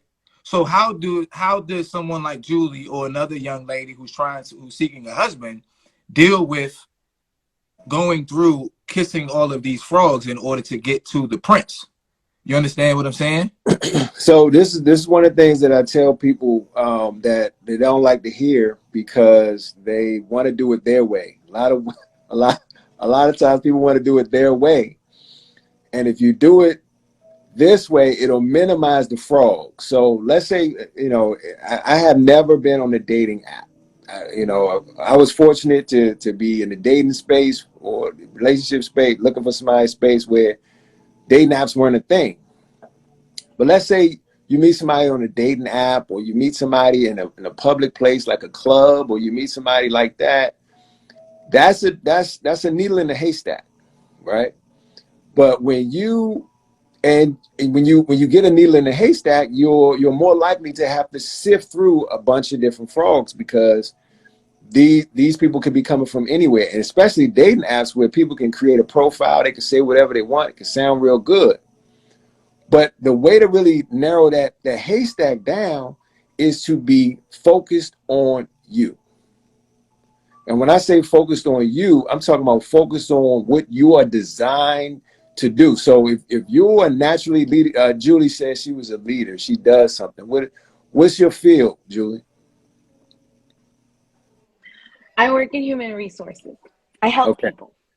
So she's a helper. She's in human resources, And so most likely she's going to be going to conferences. She's going to be doing things to help build her skill set. She's going to be doing things to help her to move to the next level. And in those leadership conferences that she's going to, is going to be other leaders. It's going to be other people who are interested in self-work and working on themselves. She's going to go to conferences that she don't even have to go to because she's just trying to get better at learning her craft. Somebody else is going to be doing the same thing. And not to say that this is going to be her diamond, but she's going to narrow down the frogs. At least these will be people that have the same interest. So let's say she's a rock climber. She's going climbing rocks. That's different from I'm on a site that's and the guy he loves rock climbing on the joint, right? Well, I'm like, oh good, he loves doing what I love doing. Then she said, for a first date, let's go to Great Falls and go hiking. And the whole time he's complaining. He's like, man, when is this joint gonna be over? And she's like, but you like rock climbing on your profile. And he like, oh, I'm interested in it, but right? That's different from if she just going to do what she loves and she's hiking and she's rock climbing and she keeps seeing the same guy over and over again. And she like, dang, and now they sitting down eating lunch and I see you here all the time, right? So long story short, do what you love, do what you're designed to do. You narrow down the frogs because these people are going to be on the same course, the same frequency as you're on. You want to narrow down the frequency. You want to meet somebody on the same radio station. You don't want to just be on any radio station, right? So it narrows it. Okay, I understand what you're saying, Doc. You're talking about putting yourself in areas that fit you and pretty much picking and choosing from that particular pool. In the comments, some people are saying like those questions are not shouldn't be asked on the first date, right? Now, I'll give you my opinion, right? In my opinion, the sooner we get down to what we're really here for, the less time we can waste of each other's, right? But so if I'm dating with intentionality, Dr. E's favorite word, and you're dating for fun, I'd rather know that as soon as possible, right? So I'm married, so I don't really have to worry about this. But if I were in the dating world and me being who I am now, I'm a husband, right? I'm asking the important questions off the rip. And if that scares you off, that's what that was meant to do. Exactly. Right? I meant to scare you off. I want the person who can go back and forth. Not for us to agree, right? But for you to be open with me and me to be open with you. Because if not, I don't want to waste one date with you. I definitely ain't trying to waste two. Bruh, I'm telling you, ASAP. And that's the thing. People are afraid to scare people off. I do it with counseling. I do it with therapy. When couples sit down, I tell them, I'm trying to scare you out of here. Because it's going to be work to do. And if you're not willing to do the work, we wasting time. Like, I don't want to waste time. So if it's dating and I'm looking for somebody I'm going to be with, I need to know immediately what your mind is like. I need to know immediately. And it's going to tell me if we on the same tier. Because if we on the same tier, we're going to be on the same thing. So we're like, oh man, I was thinking the same thing. I want to know the same thing about you. But if you're resistant, one, you're not emotionally available.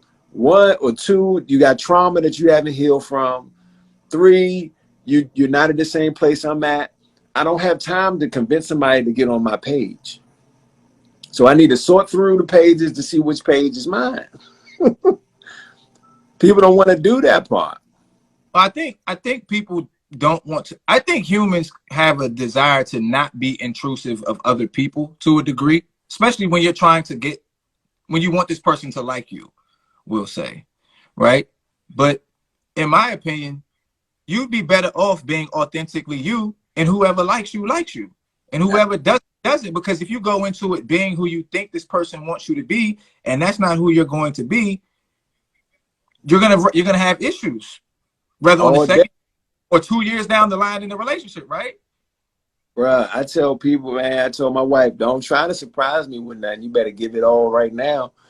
Don't try to pop up later and it's not gonna be cool. You better give me everything now. I want to know all the greasy gut, all that now. Right, Try right, to get me right, to right. fall in love with you, and all of a sudden you pop out and you got an extra elbow. Like, where that extra elbow? You ain't tell me about the extra elbow? Don't pop that up on me now. I had it tucked away. Hey, Julie, Yeah, are you there? So I didn't get your answer to the title question. What's your opinion on shacking up? I did it. I'm never doing it again. Hold on. Okay, you'll never do it again. So are you telling me that? Okay, at what point would you be willing to live with a guy? Once I know that we're getting married. So is that engaged? Yes. So you will not live with a man until he pops the question. No. Okay, okay, okay. I don't think All there's right. anything wrong And with we had plans. We had I made the mistake. We had plans. We talked about it, and 10 years later, he was like, "But it works. Why do we need to get married?" Dr. E. Yeah, he was getting all his goodies already. Yeah, what we doing? Why don't we keep it like this? So, Yeah. Dr. E, what would you say is a good amount of time to be in a relationship before a woman should reasonably expect a guy to propose? That time, when we talk about time, that's a difficult thing to process because events matter and experience matters more than time. You can learn a lot about somebody in a day. If right now me and you and Chels and Julie are at the store and somebody busting a joint to rob it, we're gonna learn a lot about each other. If an earthquake happened and everything start falling around us and water start coming in that joint, we're gonna learn a lot about each other. So it really depends on the experience that the two have with one another and what type of um, discussions they're having about life and how they think and what they're actually doing. Somebody said earlier, well, a person could sound real good in the beginning, and they really could be, just saying those things and it not be true. And fortunate for me, I assess things, but you gotta be observant.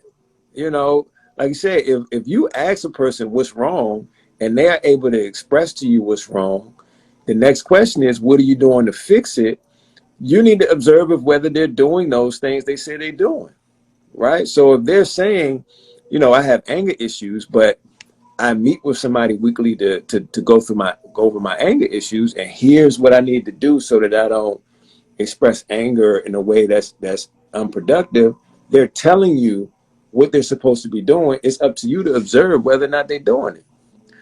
And if you can see that they're putting the work in, then they're being who it is they said they were. So I don't think you just go off of what somebody says and it's all good.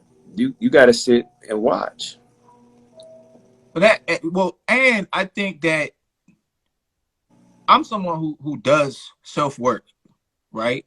So like I was irritated because the heat wasn't working. So I actually wrote out all the things that I was experiencing and the pros and the cons and all of that good stuff.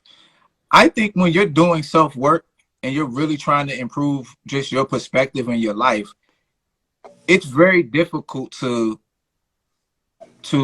wear that as a mask if you're not doing it. You can't pretend. You can't pretend, but for so long, and it's not going to last a really long. You can't pretend to be doing self work for a year.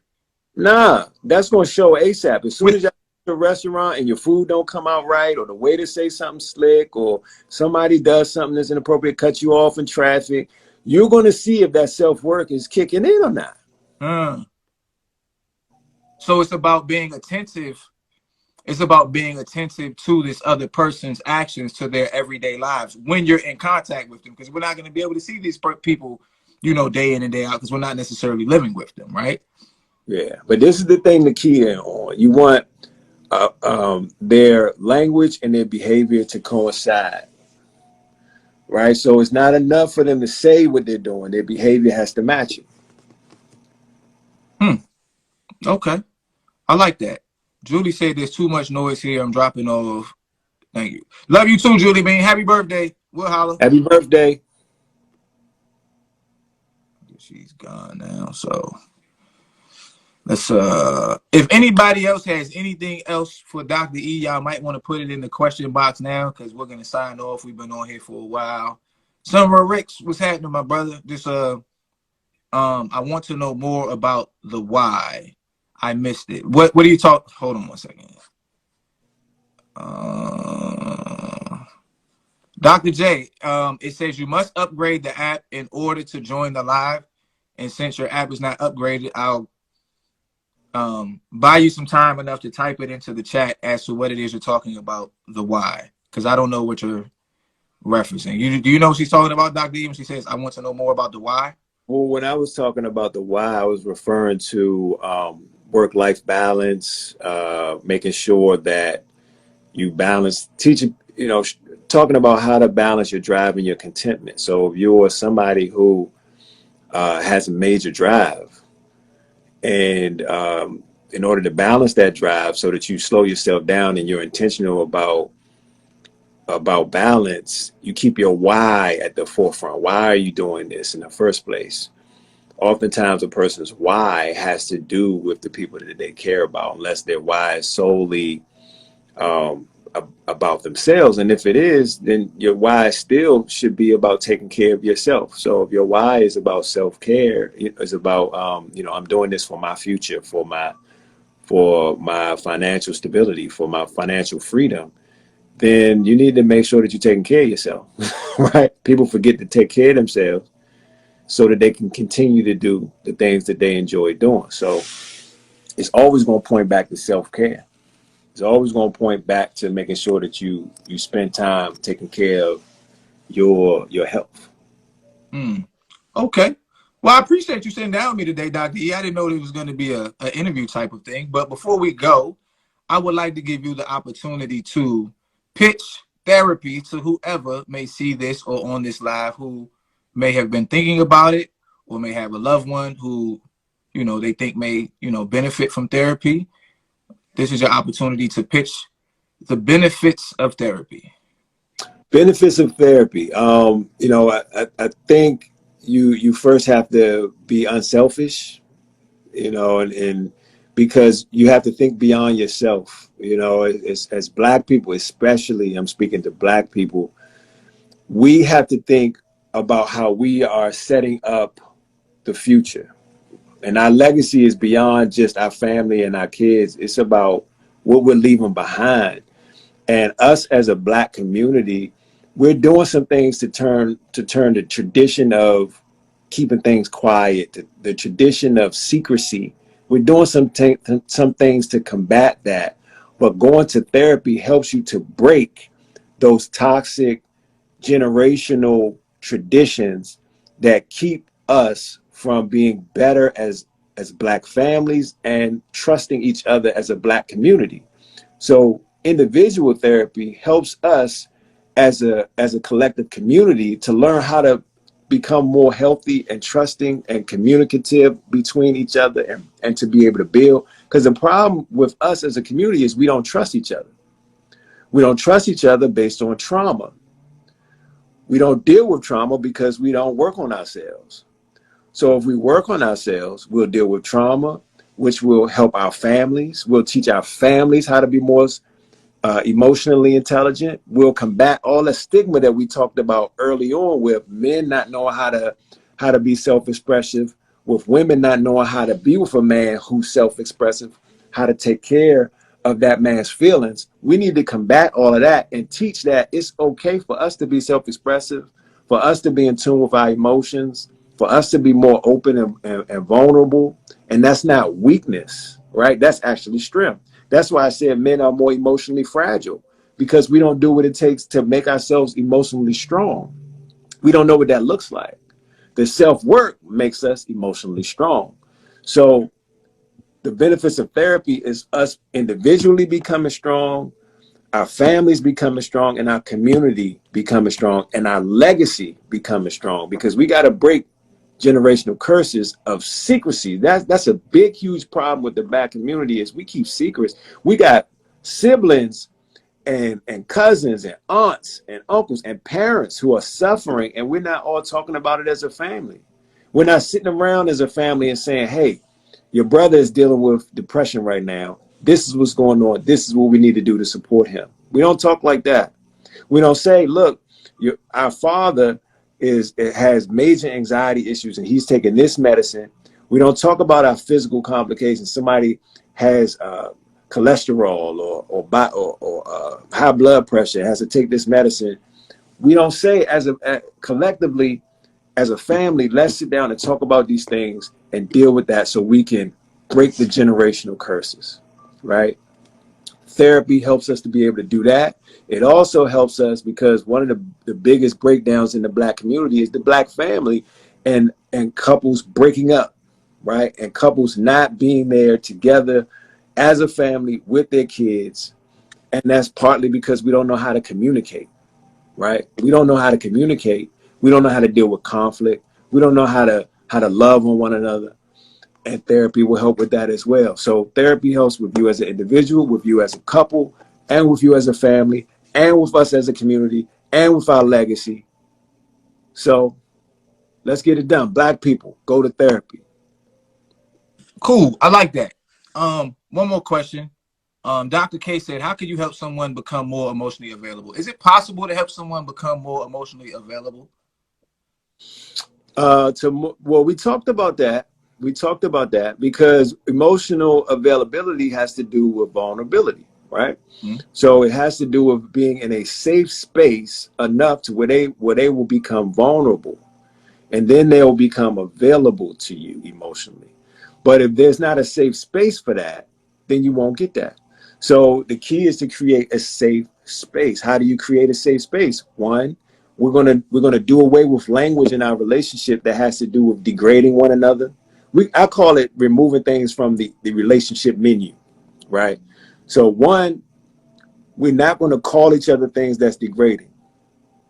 I never call my wife anything ever that's degrading. She's never going to do that to me either because it's not going to be allowed, right? But that's never happened, right? So we're not going to use certain language when it comes to, and this is another thing, we have to avoid lashing out to one another when something falls short, right? Something falls short, we lash out to one another and it's your fault and it's because you're this, you're lazy. We got to remove calling each other terms to cut each other down. We have to learn how to work together even when we fall short. How do we fix this? How do we correct this? How do we come to a resolution?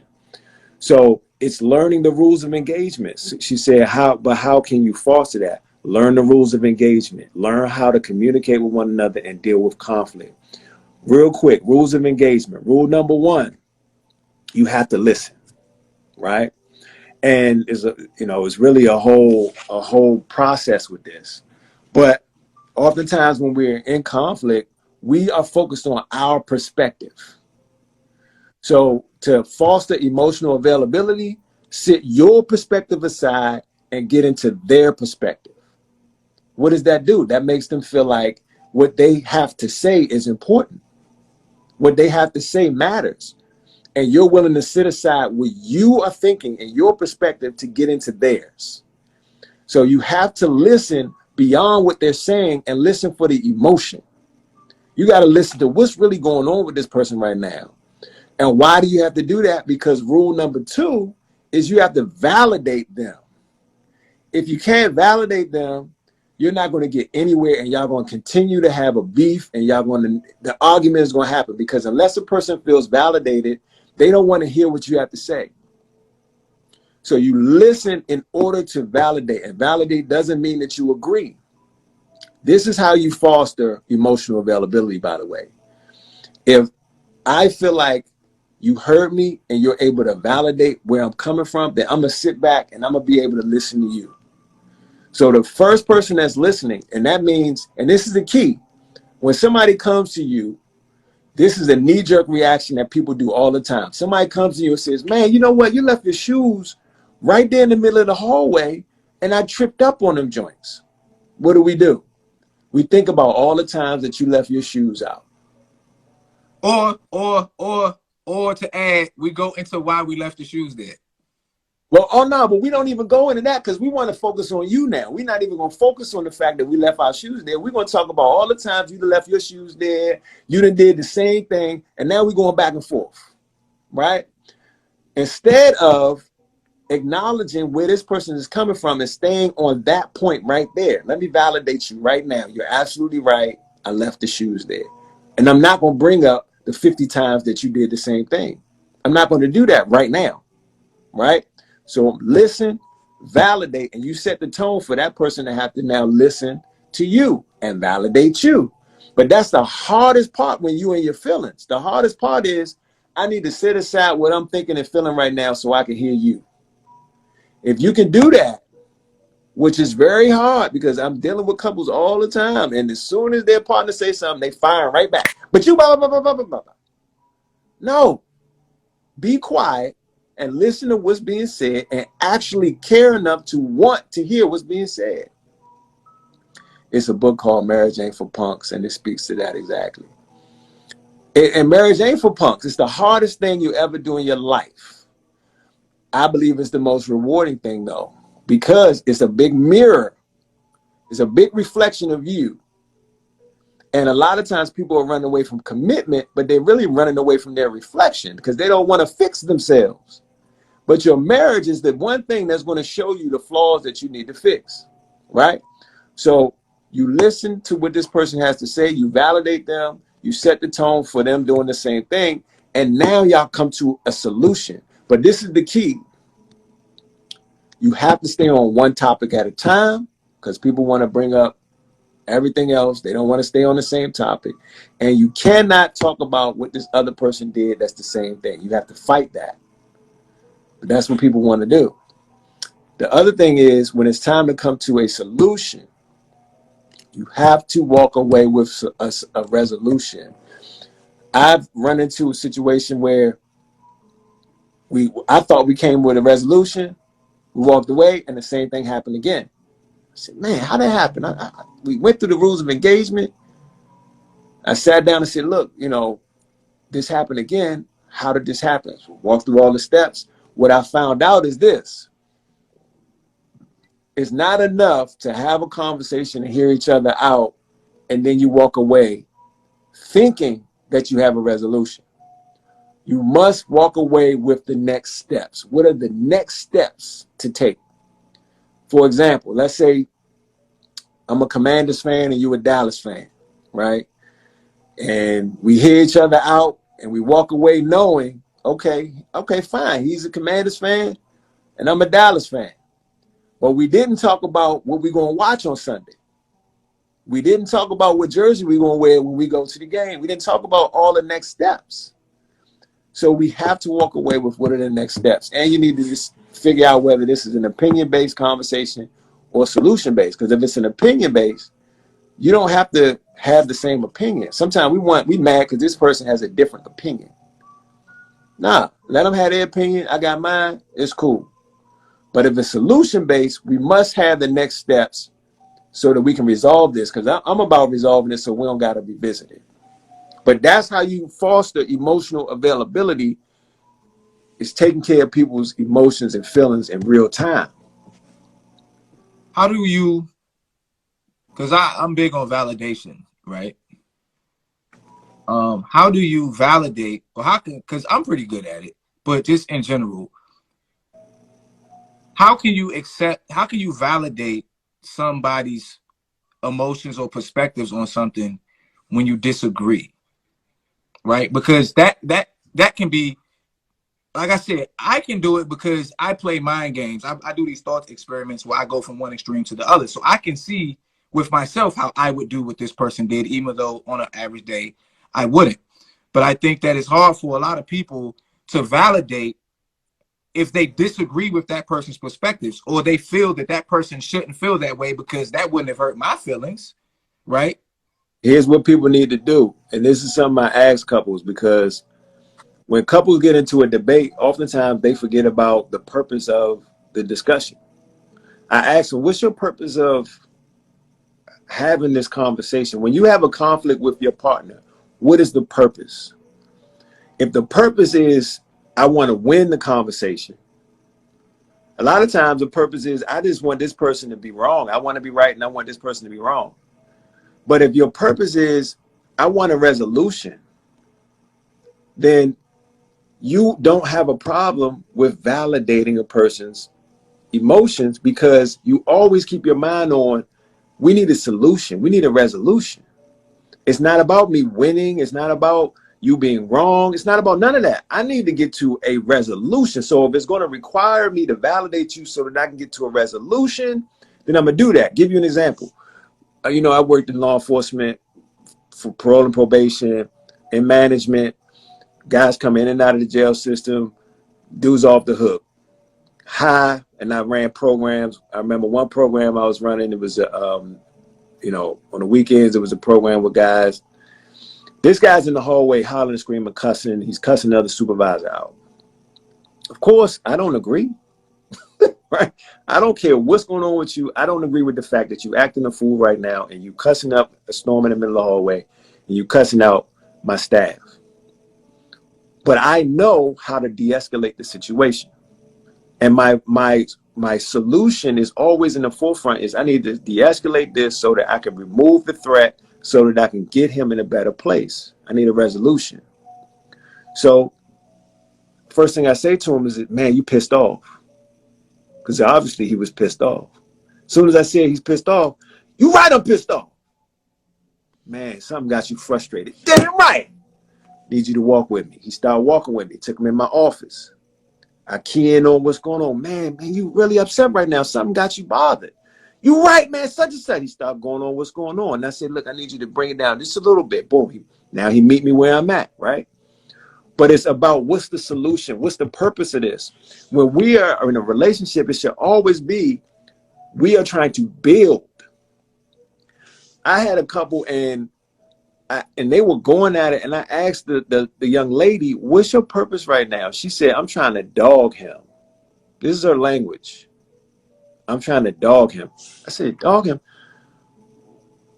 When is that ever a place for that in relationship? Because he hurt your feelings, so you want him to feel pain now. Because your feelings are hurt, if your goal is to hurt each other, you should not be in relationship. Period. If your goal is to hurt one another, don't be in relationship. That is a septic relationship. That is volatile. That is abusive.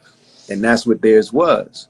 But if your goal is for resolution and to build, yeah, my feelings might be hurt, but I'm going to keep in mind what my goal is. And so I'm going to be able to validate you, because I know I need to do that to get to a resolution.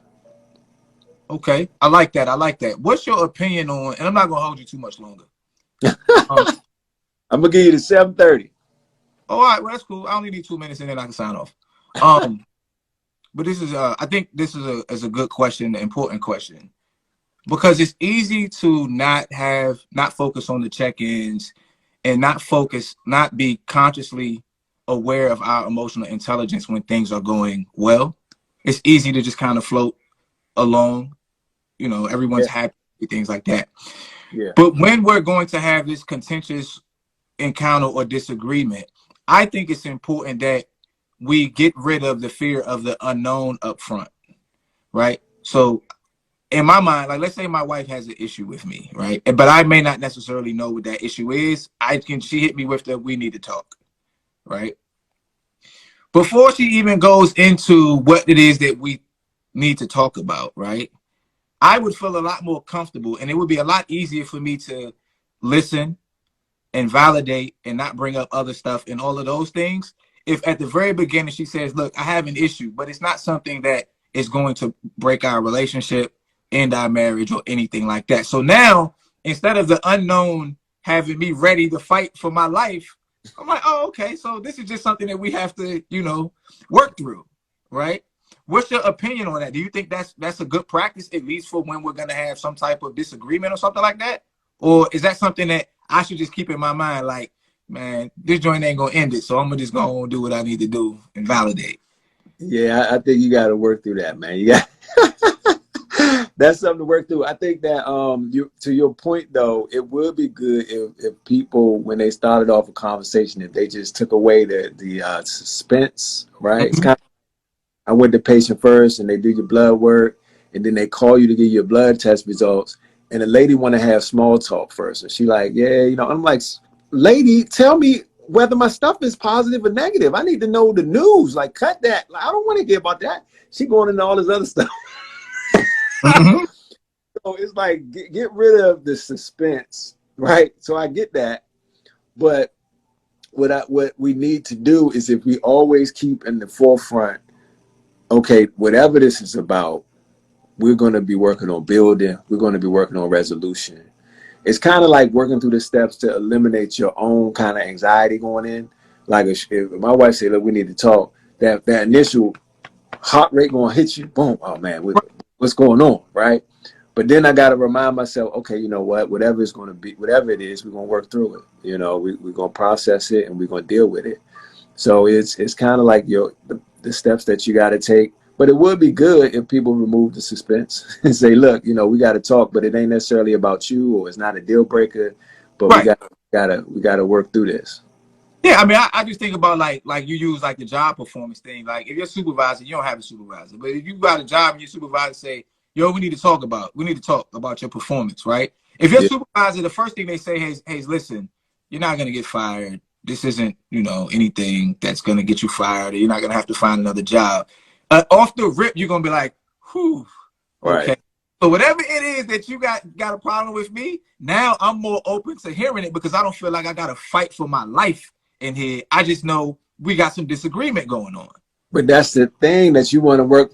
You want to work for yourself, is to never go in feeling like you got to fight for your life. You know what I'm saying? Like that. I'm saying That. like I'm But talking about like let's say you could use the job or you could use the relationship. You don't know what this is about, right? And so when I fight for my life, I'm not saying fight for my life. I'm talking about like fight for my life within this relationship, I get it. right? But But if that. I have to do that, or if she doesn't have to do that, right? It takes away your heart rate is instantly gonna go down. Whew, But you that's know what comes along with that, or what helps to establish that, is that safe environment that we've been talking about. Like, it's establishing that, the safe environment, and then also, like you said, going back to regular checking in on one another. oh, your phone ringing. It's all good.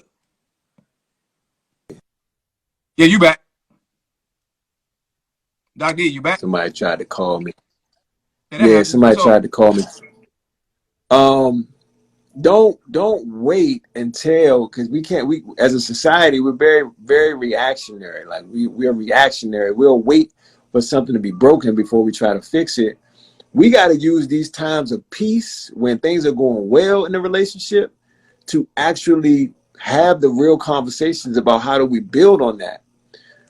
Because when things are not well, that's when we're less likely to want to talk to one another, right? That's when when we beefing, we got to push through. But when you create that safe environment on a regular basis, to say it's okay to be able to tell me what's going on, and we're establishing that regularly, when those times come, you're not going to go in feeling like you got to fight for your life, because this is what y'all do on the regular. Y'all talk to each other on the regular about real stuff. You know what I mean? Like, and it doesn't. It's not like you're being caught off guard with anything, because you kind of staying in tune with one another. mm-hmm. Yeah, I mean, I So, but think again, go ahead. I was gonna say, yeah, I agree with you, but I think there's plenty of relationships where they don't check in every week. And So that's why they be going through that. I mean, right, right. So I don't know. I mean, I think it could be the thing that establishes that, like, just because we disagree, this doesn't end, or whatever the case may be. I think, I like think, you about being what's the word? What's the word, Dr. E? Like preemptive. Like yeah, we got to do that. right. I think that joint works well when you're preemptive. I think if you're not preemptive, then hey, I need you to let me know if Right, I'm about to have to go call 911 and get the AED on this thing. right. Right. I think that would be good. It'd be good practice for couples to do. Yeah. Dr. J said, how do you set an appointment with her? I can't tell you. You got where can we find you, Dr. E? Empower All Day is my Instagram. My website is empowertoday.net. Empowertoday.net. You email me. The best way to get me is email Dr. Evans, DREVANS at empowertoday.net. Dr. Evans at empowertoday.net. Cool. And the book is 2 books. Run to the Pain.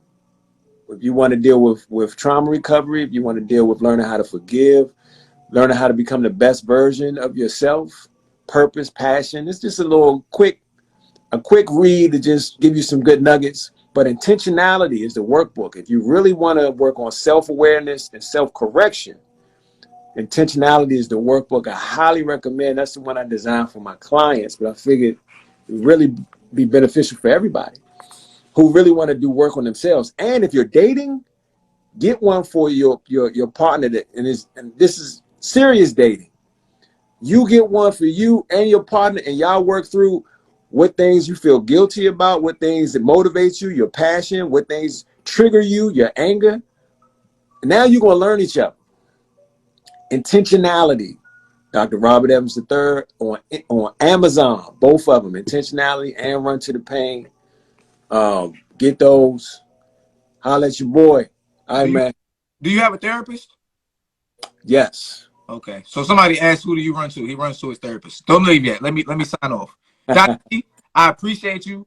I know this wasn't expected, so I'm even more grateful for you. Y'all be good, be safe, be blessed, all that good stuff. I'm interviewing Dr. E's wife tomorrow night at 8 p.m. right here on Instagram Live, Life Coach Vaughn. If you need a good life coach, holler at me. Take your power back. Peace. Take your power back. Take your power back, baby.